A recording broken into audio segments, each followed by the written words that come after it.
ఈ వారం రోజుల్లో 3 సార్లు నాలిక మడత పెట్టి తన బుద్ధి బయట పెట్టుకున్నాడు అగ్రరాజ్యం అధినేత డొనాల్డ్ ట్రంప్. ప్రచార సమయంలో భారతదేశానికి అత్యంత ఆప్తమిత్రుడిగా నటించి ప్రమాణ స్వీకారం తరువాత తన విశ్వరూపం చూపించడం మొదలుపెట్టాడు. భారతదేశం పట్ల తన కక్షపూరిత మనస్తత్వాన్ని చూపించాడు. ఇండియన్ ఉద్యోగులు, వలసదారులు, విద్యార్థులపై పిడుగులు కురిపించాడు. టారిఫ్ వార్ మొదలుపెట్టి మన దేశంతో ఆటాడుకున్నాడు. తాను మనపై టారిఫ్ వేస్తారట గాని మనం మాత్రం జీరో టారిఫ్ అమలు చేయాలట. అంతెందుకు, మొన్నటి ఆపరేషన్ సింధూర్ సమయంలో మన దేశానికి అసలు శత్రువులు ఎవరో తెలిసింది. అందులో డొనాల్డ్ ట్రంప్ మనకు అసలు శత్రువు అని తేలింది. తెర మీద వేరు, తెర వెనుక వేరు. ఇన్నాళ్ళు మన ప్రధాన శత్రువులు పాకిస్తాన్, చైనా మాత్రమే కాదు, మాల్దీవులు, టర్కీ, అజర్బైజాన్ అని అనుకున్నాం. కానీ ఆ లిస్ట్ లో ఇప్పుడు అమెరికా కూడా వచ్చి చేరింది. మిత్రుల లిస్ట్ లో కాల పరీక్షకు నిలిచింది రష్యా, ఇజ్రాయెల్ మాత్రమే. మొన్న ఆపరేషన్ సింధూర్ జోరుగా ఒక నిర్ణయాత్మక స్థితికి చేరుకున్న సమయంలో ఎవరో పిలిచినట్లుగా వచ్చి మంత్రం వేసినట్లుగా యుద్ధానికి పాజ్ బటన్ నొక్కాడు డొనాల్డ్ ట్రంప్. తానే యుద్ధాన్ని ఆపేశానని టముకు వేసుకొని మరీ ప్రచారం చేసుకున్నాడు.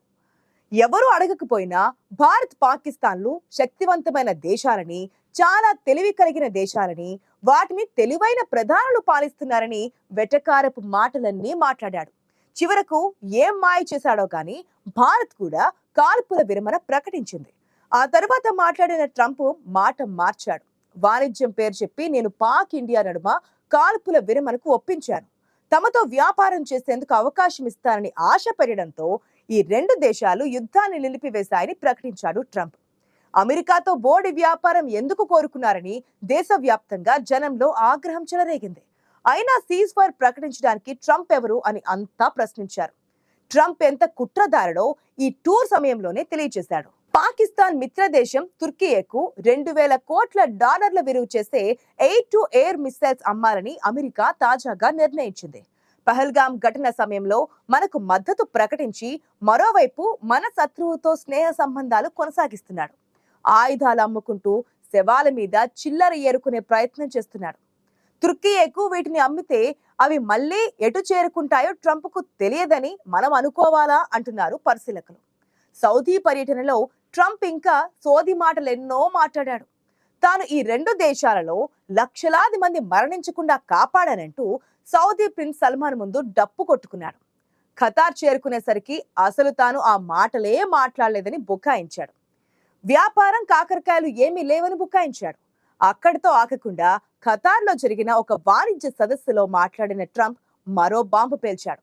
యాపిల్ కంపెనీ తయారు చేసిన ఐఫోన్ ప్రస్తుతం భారతదేశంలో కూడా తయారవుతోంది. చైనాలో ఉత్పత్తిని తగ్గించి భారత్ లో పెంచేందుకు యాపిల్ యాజమాన్యం ప్లాంట్ విస్తరణ చేయాలని భావిస్తోంది.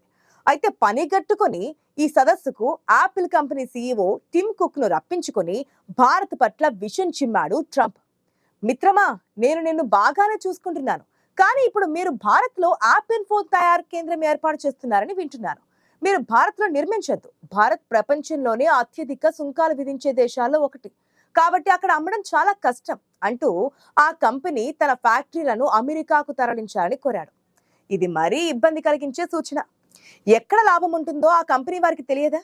ఎక్కడ తయారు చేస్తే తక్కువ ధరకు ఉత్పత్తి అవుతుందో అక్కడే తయారు చేస్తారు. ఇది ట్రంప్ కూడా తెలుసు. యాపిల్ సీఈఓ టిమ్ కుక్ కూడా తెలుసు. మరోవైపు భారత్ కూడా తెలుసు. అయినా ఈ వారం రోజులుగా భారత్ పట్ల ఎందుకో విపరీతంగా ప్రవర్తిస్తున్నాడు డొనాల్డ్ ట్రంప్. ట్రంప్ పక్కా భారత వ్యతిరేకిగా మారాడు. అయినా అమెరికా మొదటి నుంచి అంతే అంటున్నారు పరిశీలకులు. మొన్నటి ఆపరేషన్ సింధూర్ యుద్ధం పూర్తిగా డిఫరెంట్ గా కొనసాగింది. కేవలం 4 రోజుల్లోనే దేశం నడుము విరిగిపోయింది. 4 రోజుల్లో 100 ఏళ్ల నష్టాన్ని కలిగించింది మన భారత్. దీనికి కారణం మన దేశానికి చెందిన డిఫెన్స్ ఇండస్ట్రీ. ఈ యుద్ధంలో మనం 80% మనం తయారు చేసుకున్న ఆయుధాలనే ఉపయోగించాం. 100కు 100% ఫలితాలను సాధించాం. దాంతో మనం తయారు చేస్తున్న ఆయుధాలకు ప్రపంచవ్యాప్తంగా గుర్తింపు వచ్చింది. ఆర్డర్లు కూడా వస్తున్నట్లు సమాచారం. అది కాస్త అమెరికా, చైనాలకు కంటగింపుగా మారింది. ఆ అక్కసు ట్రంప్ ఇలా బయట పెట్టుకుంటున్నాడు. మొన్నటిదాకా మన దేశంలో యాపిల్ ఐఫోన్లు తయారు చేయడానికి లేని అభ్యంతరం ఇప్పుడెందుకు వచ్చిందని ప్రశ్నిస్తున్నారు విశ్లేషకులు. ఒక ఐఫోన్ అమెరికాలో తయారు చేస్తే గనుక $3,000 వరకు ఖర్చు అవుతోంది. అదే చైనాలో తయారు చేస్తే $850 వరకు ఉంటుంది. అదే భారత్లో తయారు చేస్తే కేవలం $450 ఖర్చు అవుతోంది. అయితే భారతదేశంలో తయారవడం వల్ల 26% టారిఫ్తో అమెరికాకు ఎగుమతి చేస్తే $567గా ఉంటుంది. చైనాతో పోలిస్తే భారత్లో టారిఫ్లు తక్కువ, పన్ను తక్కువ, కాబట్టి మొత్తం మీద తయారీ ఖర్చు తక్కువగానే ఉంటుంది.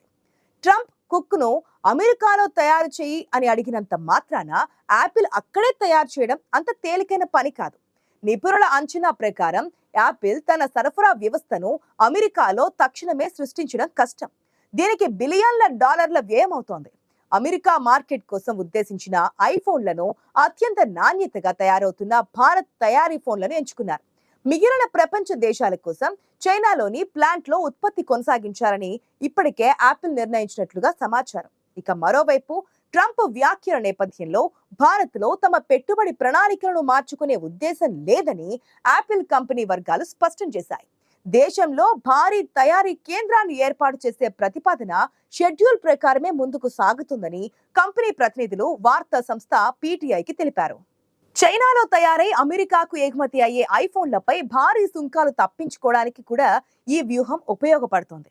యాపిల్ కంపెనీ ఉత్పత్తిలో సుమారు 10 నుంచి 15% ఐఫోన్లు భారతదేశంలోనే తయారవుతాయి. 2025 ఆర్థిక సంవత్సరంలో 1.5 లక్షల కోట్ల రూపాయల విలువైన ఐఫోన్లు ఎగుమతి అయ్యాయని కేంద్ర ఎలక్ట్రానిక్స్ ఐటీ శాఖ మంత్రి అశ్విని వైష్ణవ్ ఏప్రిల్లో వెల్లడించారు. ఇది భారత ప్రభుత్వ మేక్ ఇన్ ఇండియా కార్యక్రమానికి మరింత ఊతమిస్తోంది. నాణ్యత కారణంగా ఫాక్స్కాన్, టాటా వంటి కంపెనీల ద్వారా 2026 నాటికి యుఎస్ మార్కెట్ కోసం భారతదేశంలోని అన్ని ఐఫోన్లను అసెంబ్లింగ్ చేయాలని యాపిల్ ప్లాన్ చేస్తోంది. ట్రంప్ అరుపులు ఊరికే తాటాకు చప్పుళ్లేనని వారికి తెలుసు. పైగా ఆయన వెనుక ఆయనకు సంబంధించిన టీం ఉంటుంది. ఆయన చేసే నష్టాన్ని అటు ఇటు సమతుల్యం చేస్తూ ఉండడం దాని బాధ్యతగా ఉంటుంది. అమెరికాకు భారత్ లాంటి అతిపెద్ద వినియోగదారులున్న మార్కెట్ కావాలి. తనకు జీ హుజూర్ అంటూ వంగి వంగి దండాలు పెట్టే దేశాలు కావాలి.